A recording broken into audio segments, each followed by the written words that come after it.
Assalamualaikum warahmatullahi wabarakatuh. Hai semuanya, ketemu lagi sama aku di channel YouTube Dapur Manis. Hari ini aku mau masak sayur mangut kepala manyung.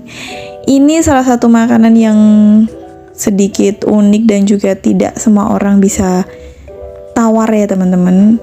Ada beberapa orang yang merasa pusing atau tidak tawar karena memang ikan mangut ini ikan asap yang baunya sangat beraroma strong sekali dan mungkin ada beberapa orang yang tidak terbiasa memakannya sehingga dia jadi tidak tawar. Nah, ini bahan-bahan yang mau aku haluskan ya teman-teman. Ada bawang merah, bawang putih, kemiri, kunyit, dan cabai. Dan ada sedikit jinten dan tomat. Itu tomatnya hanya opsional karena aku ambil di kebun ya teman-teman. Kalau misalkan kalian mau menambahkan lagi juga boleh banget. Terus ini adalah bahan-bahan yang mau aku potong-potong atau diutuhkan ya teman-teman. Ada cabai dan juga bawang merah, bawang putih juga ada teman-teman. Tapi nggak nongol di situ ya, ketinggalan di bawah. Terus itu juga ada bumbu aromatiknya seperti yang di situ ya. Dan ini adalah kelapa, gemes banget. Dia imut-imut tapi sebenarnya susah banget bukanya teman-teman. Itu nanti mau aku jadiin santan.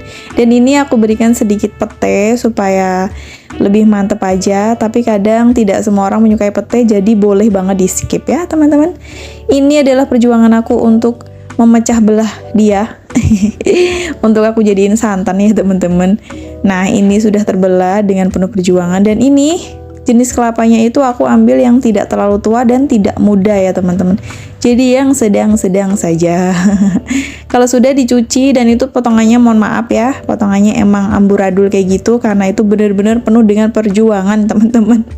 Karena salah aku sendiri yang tadi ke pasarnya kelupaan dan di rumah adanya stok itu ya sudahlah, males keluar lagi. Kalau udah sampai rumah ya udah itu aja yang dipakai.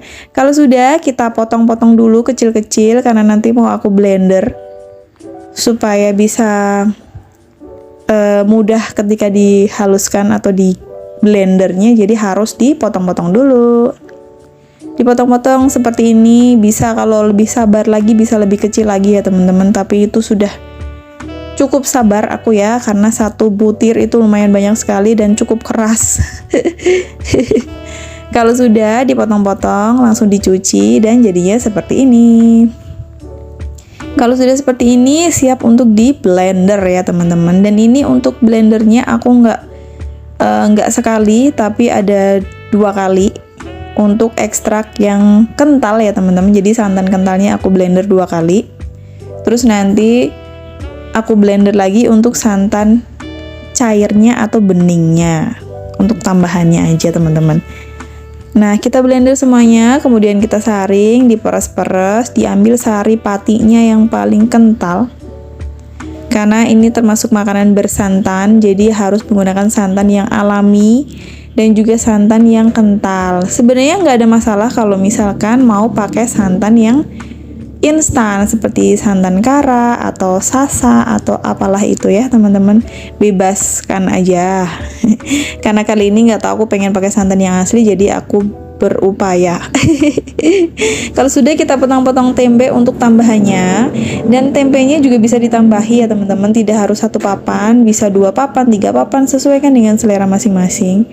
Terus kalau kalian juga pengen ditambahkan isian lagi, biasanya itu ada kayak semacam kecambah, tapi dia dari ale. Itu bisa ditambahkan. Nah, ini kita beralih ke bahan-bahan yang halus ya teman-teman. Ada cabai, kunyit, kemiri, terus bawang merah, bawang putih. Itu nanti sama jinten, itu nanti di chopper, dihaluskan. Dan ini juga sama, aku males ngulek. Sebenarnya lebih sedap kalau kalian mau mengulek pakai tangan, dihaluskan pakai tangan. Nah, itu ada aku sempilin tomat ya teman-teman. Dan ada cabenya juga supaya pedas. Nah, ini jintennya. Jinten dimasukkan supaya bisa mengikat rasa dan rasanya jadi lebih sedap. Nah, kita chopper sampai halus ya teman-teman. Sampai teksturnya benar-benar halus tapi masih ada biji cabenya, jadi nggak yang halus banget gitu. Karena kalau halus banget itu nanti dia bisa menciptakan rasa pahit, teman-teman. Jadi kalau masih ada bijinya tuh tidak terlalu pahit, meskipun masih sama pahit selama kita tidak matang. Jadi harus ditumis sampai dia keluar minyak, nanti dipastikan tidak akan pahit. Nah, teksturnya seperti ini. Kalau sudah kita cuci si ikannya, tuh giginya serem banget kayak ikan hiu, teman-teman. Dan ini anak-anakku aku kasih tahu tuh senangnya bukan main. Karena beneran giginya tuh setajam itu, dan mereka tuh, "Itu apa, Ibu? Itu ikan hiu ya? Aduh, lucunya." Aduh, ketawa sendiri, hiburan buat emaknya ya kalau lagi stres. Nah, ini setelah dicuci pakai air dingin, kemudian air panas, terus kembali lagi pakai air dingin lagi dan dibiarkan dulu. Kalau sudah, kita goreng tahunya karena untuk tambahan. Dan yang aku goreng itu tahunya, tempenya nggak aku goreng ya teman-teman, karena tahu itu teksturnya kan kelembut gitu. Jadi kalau misalkan nggak digoreng, tahu takutnya nanti pecah saat dimasak dengan kuahnya gitu. Makanya aku goreng dulu. Kalau tempe kan dia bisa lebih padat dan lebih strong deh kayaknya. Nah, ini yang udah aku potong-potong tadi. Untuk cabai hijaunya atau tomat hijaunya sangat bisa banget untuk ditambahkan lagi ya teman-teman. Pertama ditumis dulu bumbu halusnya. Ditumisnya dengan api sedang cenderung kecil supaya bisa matang dengan merata. Ditumis-tumis semuanya sampai dia wangi, mengeluarkan aroma yang sedep banget gitu teman-teman. Diaduk-aduk, kemudian ditumis-tumis. Dan itu bisa ditambahkan sama bumbu-bumbunya. Aku tambahin merica bubuk. Dan ini salah satu jenis masakan atau makanan yang pedas, dan mungkin yang penjual di warung-warung gitu atau restoran yang menyediakan menu ini bisa memberikan rasa lebih pedas dari resep aku ini teman-teman. Padahal ini sebenarnya udah pedas banget, tapi untuk khasnya sendiri tuh memang dia pedas. Dan biasanya dimakan itu pakai peyek udang gitu, biasanya tuh kayak gitu. Dan ini makanan khas Semarang ya teman-teman. Tapi di daerah tempat aku di Blora Jawa Tengah itu, ini salah satu makanan atau masakan yang sangat mudah dijumpai. Ikan asap disantenin itu banyak sekali di sana. Hampir semua warung kecil, restoran, tempat makan semuanya tuh bisa menyediakan ini.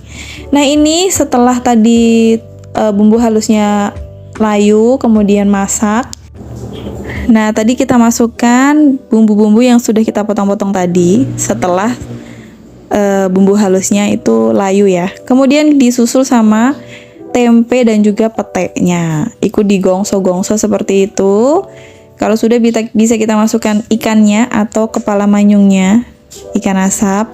Ini juga tergantung ya teman-teman, mau diperlakukan seperti ini atau misalkan kalian langsung masukkan ke kuahnya juga boleh. Sesuaikan dengan tukang masaknya. Intinya seperti itu ya. Karena rasanya kurang lebih sama. Ya, ini diaduk-aduk. Dan mari kita guncang-guncang teman-teman. Tujuannya sih supaya biar rata ya. Atau memang tukang masaknya mau atraksi sih teman-teman. Udah, kalau sudah diaduk-aduk sebentar lagi, terus bisa kita siapkan untuk memasukkan santannya. Santan cair dulu ya teman-teman. Karena ini pengganti airnya, jadi pakai santan yang setelah beberapa kali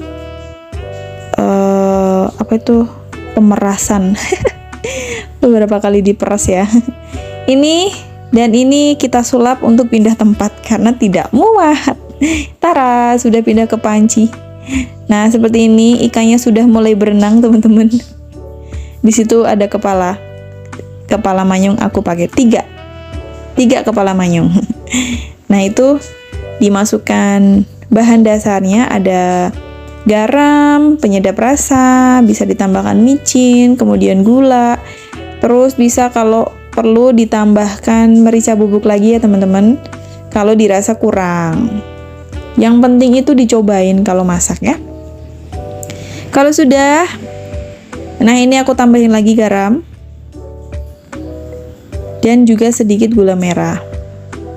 Ini juga untuk mengikat rasa ya. Tadi sudah pakai gula pasir sedikit, terus pakai gula merah juga untuk mengikat rasa biar rasanya lebih eksotis dan lebih enak. Nah, ini kalau sudah bisa kita masukkan tahunya. Nah, tahunya kita masukkan dulu. Terus kita biarkan dulu. Setelah itu bisa kita tambahkan merica bubuknya di sini. Aku tambahin lagi karena ternyata pancinya gede banget dan bumbunya agak kurang, jadi aku tambahkan lagi.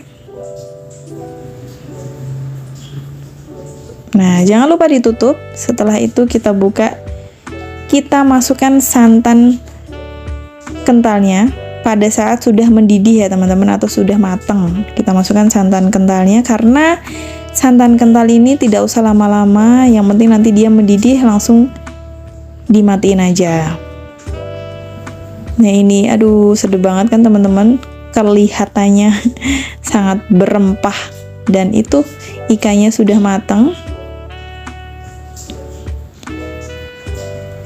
Dan ini aku mau tambahin potongan cabai hijau.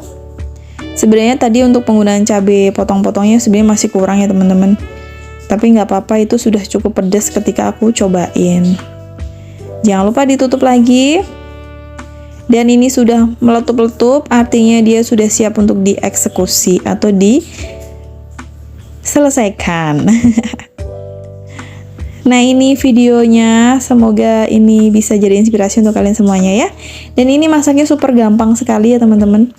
Masaknya itu nggak ribet, serba cemplung-cemplung aja. Kalau kalian sudah terbiasa masak itu, kalian udah nggak perlu mikir gitu.